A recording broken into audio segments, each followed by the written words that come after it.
At sinabi ni David, ang Diyos magbibigay ng liwanag sa lahat ng kanyang kadiliman. So ngayon, ang Diyos bang ilaw mo? Tayong mga Kristiyano, na unawaan natin na si Kristo ang ilaw. Sabi doon, di ba? I am the light of this world. At inutusan din tayong lahat. You are the light of this world. Tayo ang liwanag. Pero bakit kuminsan sa buhay natin, bumabaling tayo sa kadiliman? Nawawala ang liwanag ng Diyos sa atin. Ano pong ibig ko sabihin? Tayo po ay pupunta sa kadiliman, sa kasalanan. Ano po? Kaya sabi niya, ang Diyos ba talaga ang liwanag, ang kaligtasan mo? Marami sa atin, all of us, majority of the people today claim that God is their salvation. The mere fact, Jesus told us, di ba? Matthew 7:21.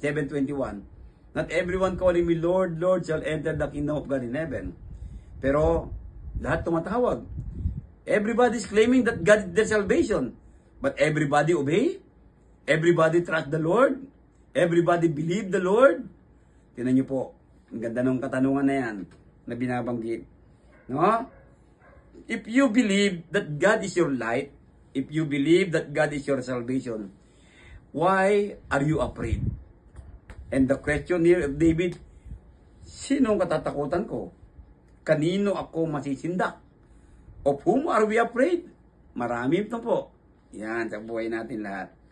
Kaya sabi doon, dito po, trust in God promises due to His past faithfulness. Nagtiwala si David sa mga pangako ng Panginoon Diyos dahil sa katapatan ng Diyos. Kung titingnan ninyo sa 1 Samuel chapter 17, 32-37, doon, di ba, ang istorya na yan kung saan sabi niya, no, ayaw nilang palabanin si David kay Goliath. Pero, ano nangyari? Napatay niya si Goliath na malaki at pinaputol niya ang ulo ni Goliath.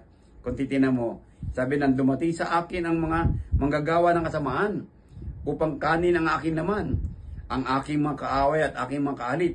Sila ay nangatisod at nangarapa, nandapa. Po, na binabanggit, God will vindicate us. David knew God was on his side. Kaya po tandaan niyo po, if you have Goliath in your life, do not fear, do not be afraid. Po, always remember that God was always in our side.